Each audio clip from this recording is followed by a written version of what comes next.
शहजाद पूनावाला, आज की स्थिति में सरकार अपना बेस्ट कर रही है, क्या हम ये कह सकते हैं? और जो सड़कों पर जो हमें प्रदर्शन दिखाई दे रहे हैं उनके लिए आप क्या कहेंगे? क्योंकि कहीं ना कहीं सरकार की तरफ से विपक्ष खास करके ये मांग कर रहा है कि आप जवाबदेही बनाइए कहीं ना कहीं और बताइए कि आखिरकार ये जो कमी है ये कब खत्म होगी। साहिल जी, जो आज आप देख रहे हैं उसको मैं डिस्क्राइब करता हूं पैनिक से प्रॉफिट मॉडल, या आपदा में राजनीतिक और कमर्शियल अवसर खोजना, या एलपीजी का नया फुल फॉर्म अगर खोजा जाए तो L for lies, P for panic and G for goal post shifting. और मैं आपको उदाहरण के साथ बताता हूं। जब यह पूरा ईरान इजराइल अमेरिका युद्ध का प्रकरण शुरू हुआ तो पहले दिन पर कहा गया कि देखिए भाई साहब, रशिया का तेल खरीदना बंद कर दिया। उसके आंकड़े आ गए, उस पर हमारी डिबेट हुई, साहिल जी मुझे आपने मौका दिया था।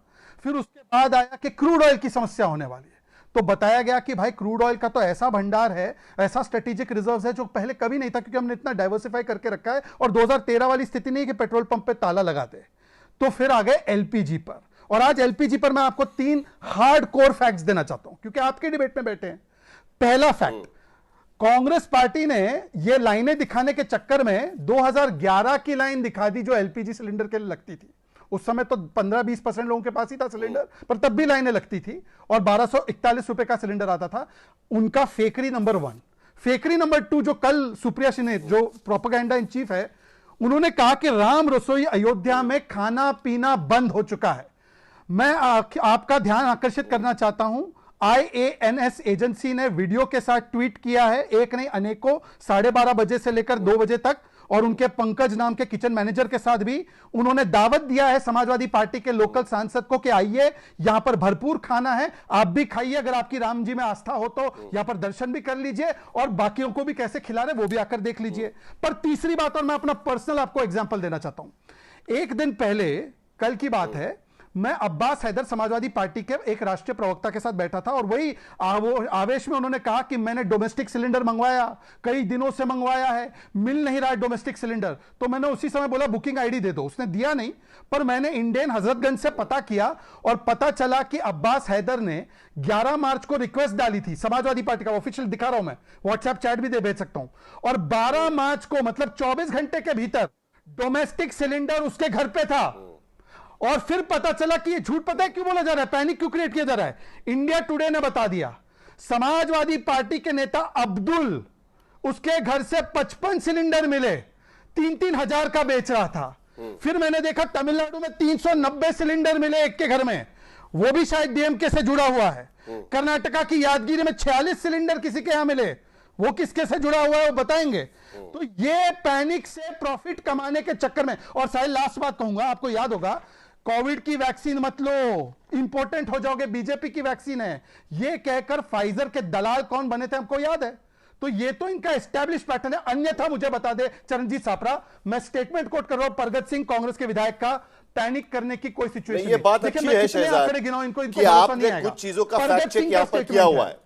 नहीं, हाँ नहीं, ये बात अच्छी है कि आपने कुछ चीजों का फैक्ट चेक यहां पर किया हुआ है, लेकिन मैं एक बार फिर जो तस्वीरें आज तक के स्क्रीन पर चल रही थी वो दोबारा मैं आपको दिखाना चाहूंगा, क्योंकि ये तस्वीरें तो हमारे खुद के कैमरे से शूट हुई है, तो इसका फैक्ट चेक का तो कोई मतलब होता नहीं। हमारा रिपोर्टर खुद ग्राउंड पर गया हुआ था और अलग अलग इलाकों से हमने ये तस्वीरें दिखाई हुई है। यहां पर साफ दिखाई देता है कि सिलेंडर्स के लिए लंबी कतारें लगी हुई है। मतलब यह नहीं है कि एलपीजी की कमी है, लेकिन कहीं ना कहीं लोगों में डर का माहौल जरूर है, इस बात को तो मानना होगा। और इसके आंकड़े आज खुद ही सरकार के तरफ से प्रेस कॉन्फ्रेंस में दिए गए हैं कि आमतौर पर 50 लाख एलपीजी सिलेंडर्स जो है वो खरीदे जाते थे, लेकिन आज की स्थिति में 70 लाख से ज्यादा बुकिंग हो रही है, क्योंकि कहीं ना कहीं लोगों के पास इस बात की गारंटी या इंफॉर्मेशन नहीं थी कि एलपीजी की कमी नहीं होगी।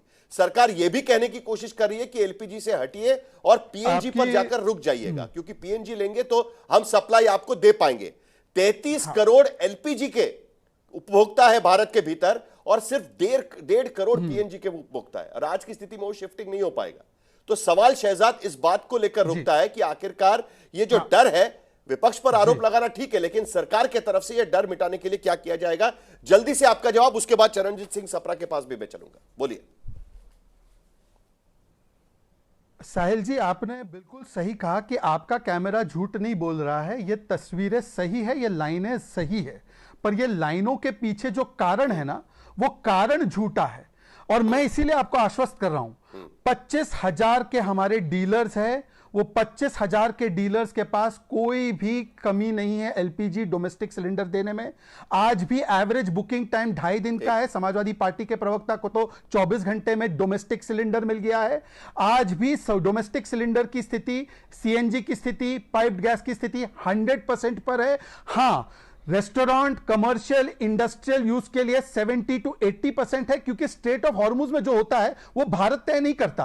और हमारा वहां पे एक समय पर 99% कतार से आता था, आज 75% आता है। हमने डाइवर्सिफाई किया है। एलपीजी स्टोर नहीं हो सकता। साहिल, आप जानते हैं, आप और मैं साइंटिफिक डिबेट कर सकते हैं, एलपीजी और एनजी आपने बिल्कुल सही कहा। जैसे और यही सबसे बड़ा मुद्दा है, स्ट्रेट ऑफ हॉर्मुज नहीं खुलने का मुद्दा सबसे बड़ा मुद्दा आज की स्थिति में बन चुका है। और कहीं ना कहीं विपक्ष का यही कहना है कि स्टेट ऑफ हॉर्मुज को लेकर हमारी विदेश नीति क्या काम नहीं आ पाई है।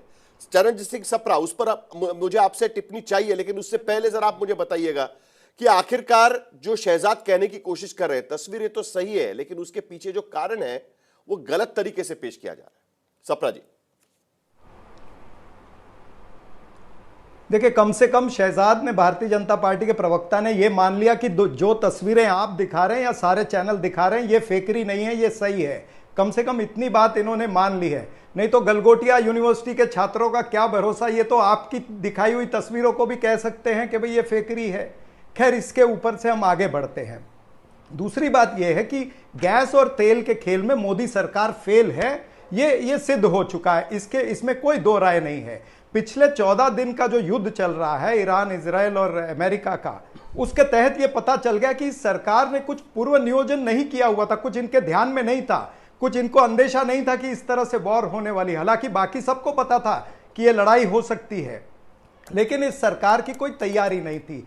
और ये कोई ऐसी सरकार भी नहीं है कि कल आज 1947 में देश आजाद हुआ और ये पहली सरकार बनी है, ऐसा नहीं है। इस सरकार को तो 2014 तक का पूरा देश का इंफ्रास्ट्रक्चर मिला है, तैयार ऑयल कंपनियां मिली हैं, तैयार बजट मिला है, सब कुछ, भंडारण शक्ति भी तैयार मिली है। यानी एक फाउंडेशन जो चाहिए होती है देश के इस तेल और एलपीजी के मामले में, वो फाउंडेशन इमारत की तैयार थी। कुछ माले भी बने हुए थे, इनको खाली कुछ फ्लोर ऐड करने थे। जो सरकार की गलती है, जो सरकार उसमें एडिशन नहीं कर सकी। विश्वगुरु, जिनको मैं फर्जी विश्वगुरु कहता हूं, ये फर्जी विश्वगुरु और डंकापति अपना डंका बजाते रहे, लेकिन आज देश का बैंड बज रहा है। यह देश का बैंड क्यों बज रहा है? क्योंकि पिछले 11 वर्षों में हमारे गैस के कंज्यूमर तो बढ़े हैं, एलपीजी के कंज्यूमर हमारे बढ़ गए, 14 करोड़ से 33 करोड़ हो गए, लेकिन भंडारण की क्षमता हमारी नहीं बढ़ी है। हमारा जो मैं बताऊं, कच्चे तेल का आयात पिछले 11 वर्षों में 14% बढ़ा है। अगर मैं गलत नहीं हूं 76 तो गैस का भंडारण नहीं हो सकता। एक सेकंड सप्रा जी, थोड़ा सा मैं आपको करेक्ट करूं, please please please please Sapra ji, थोड़ा करेक्ट करूं। जितनी जानकारी है उसके मुताबिक गैस का भंडारण नहीं हो सकता, तेल का भंडारण हो सकता है, गैस का भंडारण नहीं हो सकता। सप्रा जी, तो आज की स्थिति में सबसे बड़ी समस्या हमारे सामने तो यह है, गैस का हमारा एक मिनट मैं पूरा कर लूं। देखिए, उसमें ऐसा है, मैं आपको कच्चे तेल पे भी अभी बताने जा रहा था कि 11 वर्षों में हमारा 14% जो है वो आयात बढ़ा है। 2014 में 76.5% था और 2026 में 89% हो गया है। घरेलू कच्चा तेल का उत्पादन जो है वो 26% बढ़ गया है। और आप जो स्टोरेज की कैपेसिटी बोलते हैं, तो गैस की स्टोरेज की कैपेसिटी हमारे पास मात्र 1.25 दिन की है। 40,000 या 50,000 टन जो मैट्रिक टन है वो मेरे ख्याल से विशाखापट्टनम में, और 80,000 मैट्रिक टन जो है वो मेरे ख्याल से बेंगलुरु में है। तो टोटल 1,40,000 टन का हमारे पास में स्टोरेज कैपेसिटी नहीं, लेकिन मुद्दा यह नहीं है सप्रा जी, आपके तरफ से आरोप ये लगाया जा रहा है कि स्टेट ऑफ हॉर्मुज बंद होने के लिए सरकार की विदेश नीति जिम्मेदार है। कांग्रेस पार्टी ये आरोप क्यों लगा रही है कि विदेश नीति की वजह से स्टेट ऑफ हॉर्मुज बंद है? आपको भी पता है कि युद्ध की वजह से बंद है। आज की स्थिति में कहीं वहां से कोई आ जा नहीं पा रहा। मैं बताता हूं आज की स्थिति में। देखिए साहिल जी, आपको भी पता है कि हमारी सरकार जो है ना, वो रिएक्टिव पॉलिटिक्स अभी कर रही है। अभी ईरान के प्रधानमंत्री से बात हो रही, या जो भी विदेश मंत्री से बात हो रही, आपने प्रोएक्टिव पॉलिटिक्स करनी चाहिए थी। भाई, युद्ध के 2 दिन पहले तो आप वहां गए, इजराइल के नेतन्याहू के साथ में जफ्फी पॉलिटिक्स आप कर रहे थे। ये नेतन्याहू और ट्रंप की सनक ने पूरे विश्व को तकलीफ में डाला है, ये आपको अंदाजा था। आप 2 दिन पहले वहां जाते हैं, जफ्फी पॉलिटिक्स करते हैं, तो क्या ईरान आपके साथ खुश होगा? ईरान ने खुलेआम कह दिया कि हम रशिया और चीन के जहाजों को जाने देंगे, गुजरने देंगे, तो भारत के नहीं गुजर सकते। यानी उसके अंदर कुछ ना कुछ गड़बड़ है ना, कुछ ना कुछ चीज उनको बुरी लगी है। अब खामेनी की वहां पर हत्या हुई है, तो हमारे देश के प्रधानमंत्री ने आज तक भी उसकी निंदा नहीं की है। हाँ, कहीं पर किताब में जाकर के मिस्री ने लिख दिया कि डिमाइस, क्या इस तरह से लिखना चाहिए? जबकि वो ब्रिक्स का हमारा साथी है, जबकि ईरान हमेशा हमारे साथ में खड़ा रहा है। तो आप अगर ईरान के साथ इस तरह से पेश आओगे तो विदेश नीति में भी तो समय लेगा। आप मार खा रहे हैं। जो आपका दोस्त था उसके पास आप जा सकते थे और कह सकते थे कि भाई हमें तो तेल की किल्लत हो रही है, स्टेट ऑफ हॉर्मुज़ हमारे लिए खोल दीजिएगा। कांग्रेस पार्टी यही कहने की कोशिश कर रही है। साहिल जी, मैं सिर्फ आपसे रिक्वेस्ट करूंगा, क्योंकि आज बहुत फैक्ट और टेक्निकल डिबेट है, तो थोड़ा सा मुझे मौका दीजिए, मैं एक एक करके आपके भी सवाल पे आऊंगा। पहले तो गैस का भंडारण करना चाहते हैं चरणजीत छापरा। ये Rahul Gandhi school of science से आते हैं, मतलब कि जिसको क्रायोजेनिक टेम्परेचर में और प्रेशराइज सिस्टम में वर्ल्ड के सबसे विकसित देश भी नहीं कर पाते हैं, वो चाहते हैं कि बड़ा गैस का भंडार रखे और फिर उसमें कोई आपदा है तो फिर ये लोग चढ़ जाएंगे। मतलब ये गैस का भंडार चाहते हैं। भंडार किसका बनता है, स्टोरेज किसकी बनती है? क्रूड ऑयल की बनती है।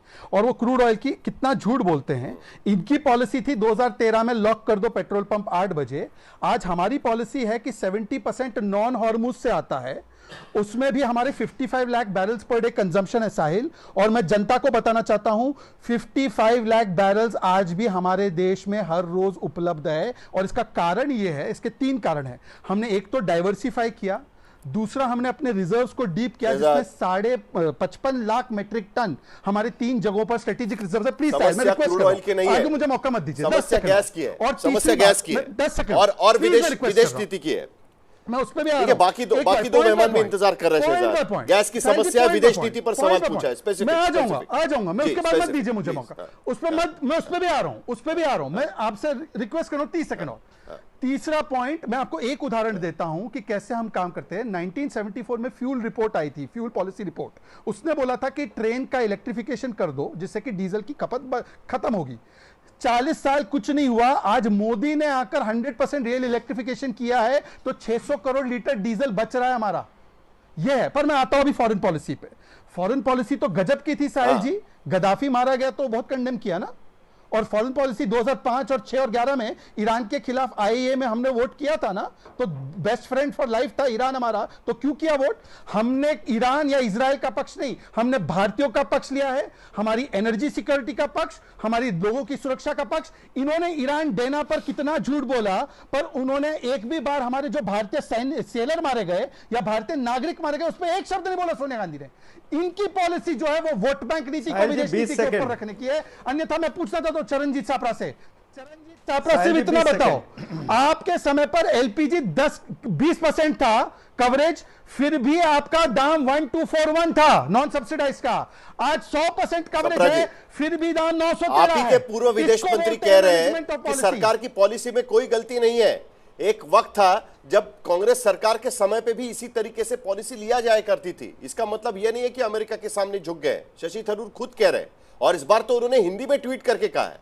अंग्रेजी तो छोड़ दीजिए, हिंदी में कहा है ताकि सबको समझ में आए। नहीं, शशि थरूर जी के वक्तव्य को अगर भारतीय जनता पार्टी अपनी संजीवी बूटी समझ के वापरना चाहती है तो वापरे, लेकिन फैक्ट ये है कि कतारें तो लगी हुई है ना। आज मारामारी तो हो रही है ना। इस देश के किस शहर के अंदर एलपीजी के लिए कतारें नहीं लगी है, ये बताइए।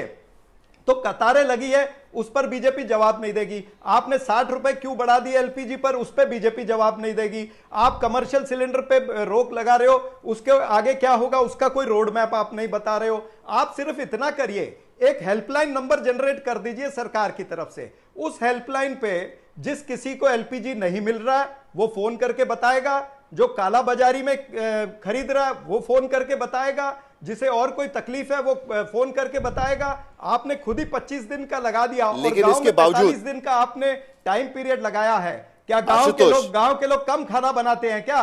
उनको 45 दिन क्यों और शहर के लोगों को 25 दिन? इस बात को झुटलाया नहीं जा सकता कि ये अनप्रेसिडेंटेड सिचुएशन आज की स्थिति में पूरी दुनिया में खड़ी हुई है और ऐसे में सभी देशों के सामने और कोई चारा है नहीं, कोई किसी की मानने के लिए तैयार नहीं है। क्या भारत सरकार इससे अलग कुछ कर सकती थी? क्योंकि शशि थरूर कह रहे हैं कि दिस इज द बेस्ट जो हम कर सकते थे। देखिए साहिल, इसमें तीन चीजें हैं। पहली बात, क्या सरकार ने एंटिसिपेट किया? मुझे लगता नहीं सरकार ने एंटिसिपेट नहीं किया। क्या सरकार ने अपनी पॉलिसी में वाकई में चेंज किया जिसका खमियाजा हमको भुगतना पड़ रहा है? निश्चित तौर पर करना पड़ रहा है। तीसरी बात क्या है कि जो ये स्टोरेज को लेकर बात की जा रही है कि कई क्राइसिस नहीं है, मैं कहना चाहता हूं अगर क्राइसिस नहीं है तो बेंगलोर के होटलियर्स क्यों कह रहे हैं कि भाई अगले 2 दिन के अंदर वहां पे सारे होटल्स बंद हो जाएंगे, रेस्टोरेंट्स बंद हो जाएंगे?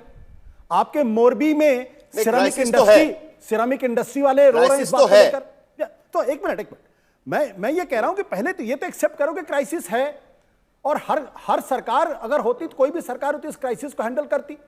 मैं सरकार को दोष ही नहीं दे रहा हूं, लेकिन जो ये कहा जा रहा है कि स्टोरेज नहीं होती गैस, मैं उनको ये बता दूं ताकि आपके दर्शकों को पता होना चाहिए कि भारत के पास 22 दिन का एलपीजी गैस के स्टोरेज की फैसिलिटी है। 1.9 मिलियन टन्स विशाखापट्टनम, मंगलुरु और पडुरा, चौथा भी बन रहा है जो बन नहीं पाया, जो 2018 से चल रहा। जो डीजल और क्रूड ऑयल है वो 64.5 डेज तक का स्टोरेज हमारे पास है। तो यह कहना गलत होगा कि हम गैस की स्टोरेज नहीं की जा सकती इसलिए हमारे पास नहीं है। उसके लिए बाकायदा अंडरग्राउंड हाई प्रेशर सिलेंड्रिकल तमाम चीजों की व्यवस्था की जाती है और वो है हमारे पास वो सुविधा। हमने अगर एंटिसिपेट किया होता तो हम और ज्यादा एलपीजी अपने पास रख सकते थे, जैसा कि चाइना लगातार कर रहा। दूसरी बात, जहां तक विदेश नीति का सवाल है, इस मौके पे इजराइल भी हमारा दोस्त है, ईरान भी हमारा दोस्त है। अगर हमारा स्टैंड इक्वी डिस्टेंस का होता, हम पूरी तरीके से इजराइल और अमेरिका के साथ नहीं खड़े होते, तो ईरान को यह आपत्ति नहीं होती। स्ट्रेट ऑफ हार्मुज से चाइना की तरफ चीजें जा रही हैं, रशिया को प्रॉब्लम नहीं होती, और रशिया और ईरान को अगर प्रॉब्लम नहीं होती तो हमको ऑयल भी मिल सकता था और साथ ही साथ हमारा जो ट्रांसपोर्टेशन उसमें भी प्रॉब्लम नहीं होती। तो ये जो दिक्कत है, पूरी तरीके से इजराइल के गोद में जाके बैठ गए हैं, उसका नतीजा। और दूसरे, और देखिए इंटरेस्टिंग बात क्या है, वहां के सुप्रीम लीडर की डेथ का मर्डर हुआ और उस पर कोई शोक संवेदना नहीं। मैं कहता हूं निंदा मत करिए आप, लेकिन शोक संवेदना तो होनी चाहिए 6 दिन के बाद। वो भी जब सोनिया गांधी ने सवाल उठाया, लेख लिखा, तब विदेश सचिव को ध्यान आया। राहुल गांधी ने जब सवाल खड़ा किया, बात को लेकर भी तो सवाल चल रहा है। ईरान के राष्ट्रपति से बात कर रहे हैं, पहले दिन क्यों नहीं हम ईरान के राष्ट्रपति से बात की? आपको भी याद होगा, नहीं आपको भी याद होगा कि जब भारत सरकार सोवियत रशिया से करीबी मेंटेन करना चाहती थी, तब जेकोस्लोवाकिया में जो सोवियत रशिया ने किया उस पर बात नहीं की, हंगेरी में जो सोवियत रशिया ने किया उस पर बात नहीं की थी। अब नॉन अलाइनमेंट नहीं, मल्टीपल अलाइनमेंट की जरूरत है ना कहीं, इसकी भी बात की जा रही है। देखिए यहां और ये कई बार उस सिचुएशन के हिसाब से भी सरकार को रिएक्ट करना पड़ता है। बिल्कुल सरकार को रिएक्ट करना चाहिए, लेकिन ये सोचते हुए कि हमारा नेशनल इंटरेस्ट इजराइल के साथ जाने में या हमारा नेशनल इंटरेस्ट ईरान के साथ, मैं कह रहा हूं किसी के साथ जाने की जरूरत नहीं है। आपने अगर उनका सुप्रीम लीडर मारा जाए और उस पर हम लोग चुप रहें, उसको शोक संवेदना भी ना करें, तो उसका क्या असर जाएगा? जब ईरान रजत सेठी, क्या आप भी इस बात को मानते हैं दुबई पे, दोहा पे, आज की स्थिति में और हम उसकी निंदा करते हैं, संकट की स्थिति बनी हुई है खास करके तेल और गैस को लेकर, इसके पीछे विदेश नीति है या सरकार ने एंटिसिपेट नहीं किया, इंफॉर्मेशन पास ऑन नहीं की और इसी की वजह से आज यहां पर इस तरीके की चर्चा करनी पड़ रही है? देखिए साहिल जी, मैं ये हैरान हूं कि कुछ लोग यहाँ पे पैनल पे बैठ के बोल रहे हैं कि भारत सरकार को अंदेशा नहीं था। इनको कैसे पता कि भारत सरकार को किस चीज का अंदेशा था, किस चीज का नहीं था? क्या ये खुफिया तंत्र से जो रॉ है और जो आईबी है उनके साथ इनका डायरेक्ट संपर्क है क्या? देखिए ऐसी बचपने वाली बातें हम लोगों को नेशनल डिस्कशन पे नहीं करनी चाहिए। और फैक्ट्स ऑफ द केस यही है कि आप अगर युद्ध अचानक से भी आता है, आपको एक टैंकर पूरा हॉर्मुज क्रॉस करके, समुद्र को क्रॉस करके आपके पोर्ट्स तक आने में जो इतना समय लगता है, ये कोई नी जर्क रिएक्शन नहीं कि हवाई जहाज में तेल भरा और तेल यहाँ आ गया। इन सब प्रोसेसेस में शिपिंग लाइंस होती हैं, शिप्स होती हैं। शिप्स ऐसी खाली नहीं पड़ी होती हैं कहीं पर कि जाके तुरंत लेके भर कर चली आएंगी। कोई बाल्टी है क्या कि भर के तेल लेकर आ गए? मतलब मैं हैरान होता हूं कि किस तरह की बातें करते विपक्ष। ये लोग सिर्फ अपोजिशन करना होता है इनको for the sake of opposition. आप अपोजिशन करिए ना, लेकिन क्या एक सार्थक भूमिका भी आप निभा सकते हैं क्या आप लोगों को बोल सकते हैं कि देखिए यहां तक आप लोगों की डर की बात है, भारत सरकार ने अगर आश्वासन दिया है, अगर वो नहीं खरी उतरी तो हम लोग भी खड़े होंगे आपके साथ कतारों में। लेकिन ये चीज क्या कहीं से सही है कि जो 50 लाख सिलेंडर चाहिए होते थे मंथ की सप्लाई के लिए, आज 70 लाख हो गए? ये पैनिक की स्थिति नहीं है। और ये चीज हमने पहले भी देखी है कोविड में, लोग नमक के पैकेट भर भर के घरों में रख रहे थे क्योंकि एक अफवाह चल गई थी कि नमक गायब हो जाएगा। तो ये सब चीजें पहले भी हुई हैं, 5 साल पहले भी हुई हैं इस देश में, अभी भी हो रही हैं। दुर्भाग्य की बात क्या है कि यहाँ पे पढ़े लिखे लोग ऐसी ऐसी बातें करते हैं जो देश कर्मसार होना चाहिए।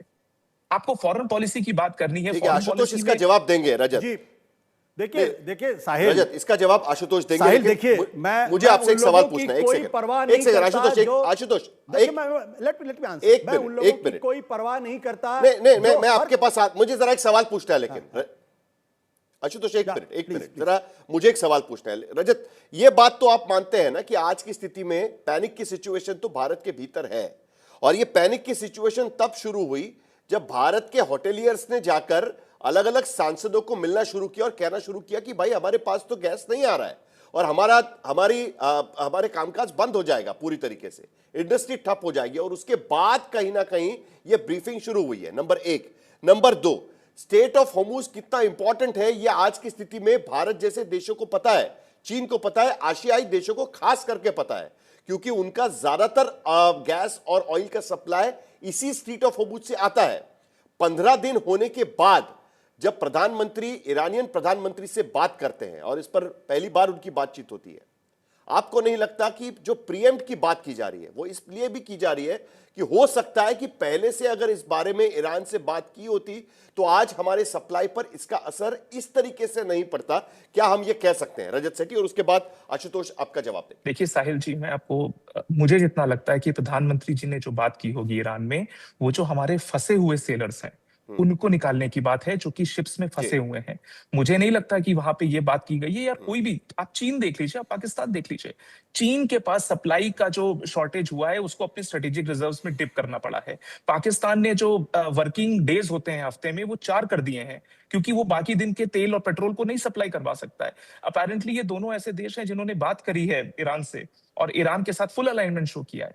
तो देखिए, जब हॉर्मुज में समस्या है, शिप्स किसकी होती है? सरकार क्या शिप ओन करती है क्या? देखिए, आप तकनीकी उसमें नहीं जा रहे हैं साहिल जी।